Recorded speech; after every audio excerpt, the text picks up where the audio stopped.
السلام عليكم يا أصحابي. ماما بتقولي إن الصلاة بتقربني من ربنا. أنا بحب أصلي عشان بحس بالراحة والطمأنينة، ولا إيه يا شيخنا؟ طبعا يا تاليا، لأننا لما بنصلي بنحس إن ربنا راضي عننا. مش بس كده يا تاليا، ده كمان ربنا يبقى قريب مننا وبيسمعنا كمان بيحبنا. يعني في الصلاة أطلب من ربنا كل اللي نفسي فيه وربنا هيستجيب؟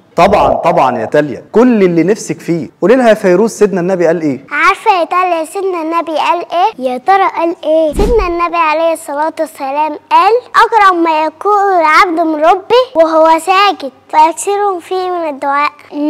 عشان كده لما بصلي بحس ان انا بعمل حاجه كويس. فعلا يا تاليا، وبدون الصلاه بنحس ان يومنا ملوش اي معنى. كمان الصلاه بتعلمني اكون بنت مهذبه، وبتعلمني النظام والترتيب، وبتعلمني الصبر والتحمل. الصلاه بتعلمني اكون قويه وشجاعه. فعلا يا فيروز، وانا سمعت بابا بيقول لي ان الصلاه مفتاح للجنه. هل ده صحيح يا شيخنا؟ طبعا يا تاليا، وسيدنا النبي عليه الصلاه والسلام قال لنا ان الصلاه مفتاح للجنه، ولا ايه يا فيروز؟ عشان كده اول حاجه نتحاسب عليها ونقف قدام ربنا هي الصلاه. خلينا نفتكر دايما ان الصلاه مش مجرد فرض، لكنها هديه من ربنا. ما تنسوش تدعمونا يا اصحابي باللايك والشير. انا بحب اصلي عشان بحس بالراحه والطمانينه. انا بحب اصلي عشان بحب بالراحه.